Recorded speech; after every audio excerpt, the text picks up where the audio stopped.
next fall, the central story revolves around two men, Luke and Adam, who have fallen in love. Luke is a Christian, and Adam is an atheist. Adam is out to his life, his community, his friends and family, and Luke is not. So just one of those would create a great deal of conflict, but now we have two larger issues at play in the play. One about clash of ideas in terms of religion, and the other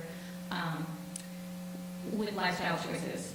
And the play, I don't think I'm giving too much away to say the play starts in what you see here, which is a hospital waiting room. And we come to find out that Luke has been in an accident. And as someone who is not out to his family, and his family is there, what transpires pretty much is the rest of the play, so I'll leave it at that, plot-wise.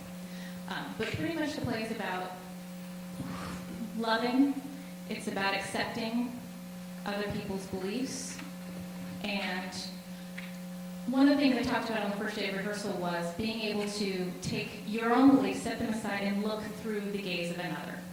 And I think that that's an important thing that happens in this play, is everyone comes from their own point of view, and you need to be able to set that aside and see where someone else is coming from. Well, I think the number one thing we want to do when we create any theatrical piece is to create a safe environment for exploration. And part of what we did upstairs is we talked, and we talked a lot. And we talked about everything. And we would touch a scene, and I think we spent more time talking about the scene, and then we'd say, okay, let's do the scene, we do the scene. Okay. Then we talk more about the scene. And I think we did. You're laughing, because it's true.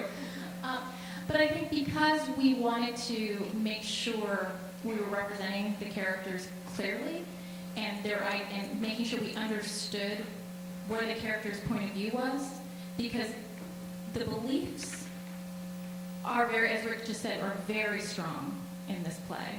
And having that kind of conviction from a character standpoint, we really wanted to make sure we were all understanding what was happening. And so it opened a great deal of dialogue for us. And I don't think I've ever talked about a play this much in rehearsal, as opposed to being on our feet with it, but that dialogue led us to a great deal of freedom, I think, once we started playing out the scenes. And they sort of kind of moved themselves through that process. But I think all of us, a lot of it's in the people in the room. Everybody wanted to explore the topics of this play, and everybody had a personal story that they wanted to bring up, and we just talked about it because this is about life. And I think in that we were able to really dive deep and just trust each other. And I have never been this tired directing a show. I'm exhausted because of the amount of attention we have to pay so that we are doing not just our job as artists, but our job as humanitarians, and making sure that we're taking care of each other in the room.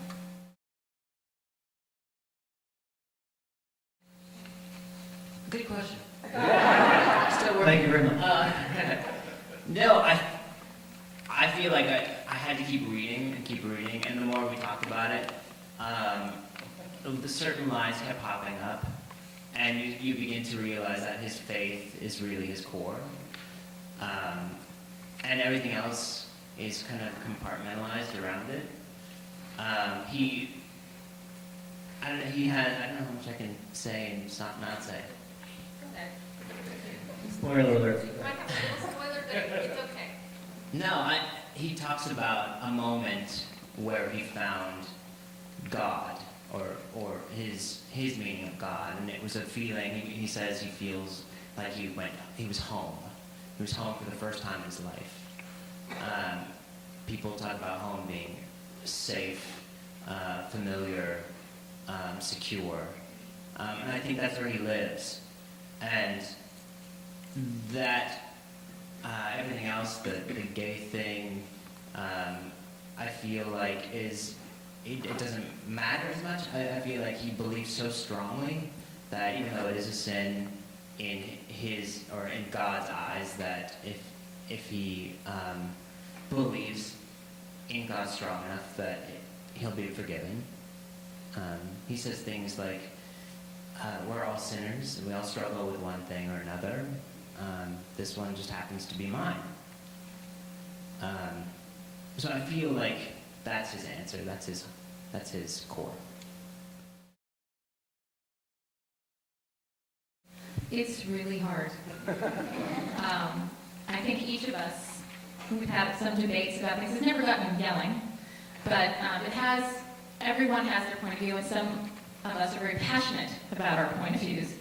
For me, approaching this, I sort of have to go a little neutral and put myself into each of these characters' places so that I can work with the actor to make it true. And just what you're talking about, the spectrum in the different churches, from fundamentalist to very liberal, each of these characters is so multifaceted. You cannot label them. You were just talking about how Luke is a huge bundle of contradictions. All of them are. It would be very easy for us to play the stereotype of each of these characters. Incredibly easy. We could do it. But that would just be a very surface undertaking. We had to go deeper and underneath and really look from their perspective, and that is hard, which is what required a lot of talking. But I think we all wanted to give each character their due, and my fundamental belief is no character is a villain. An actor can't play a villain, because even a villain thinks they're right, and in this play, I don't think there is one, because they all have a unique perspective. Whether or not we intellectually or emotionally agree, that's out there. And I think this play is about starting a conversation about listening to each other. And in listening, we can then understand somebody's perspective, at which point we then have a way of communicating to, if we want to change somebody's mind, we can. Or maybe our mind is opened in a new way.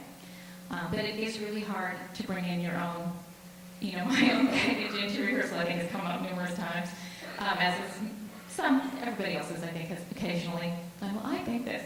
But I think we're all on the same team in terms of making sure that the story is complex and believable and true. And you can't make it true if it doesn't have a basis of reality. I thought that was great.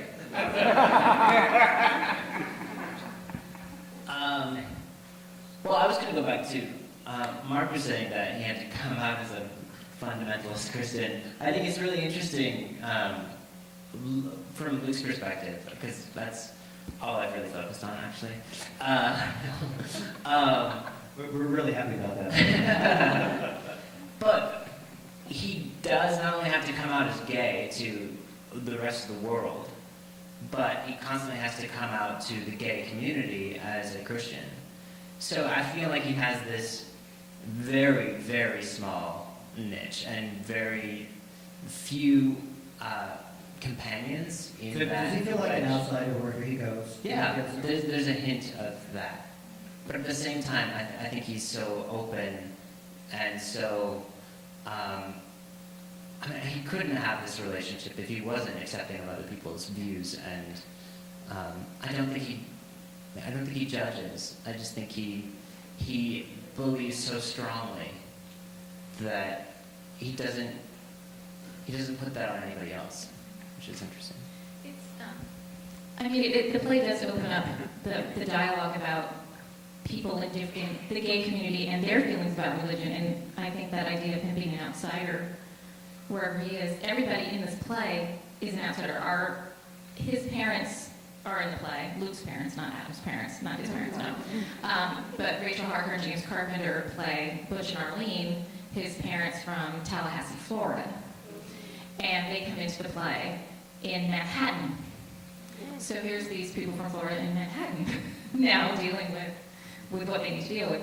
And so they're already outsiders in this city that they don't call home. And so I think every character is in a very awkward situation. I think Jeffrey was brilliant in setting the majority of the play in this neutral, existential, what kind of call this our no exit Sartre set of the waiting room.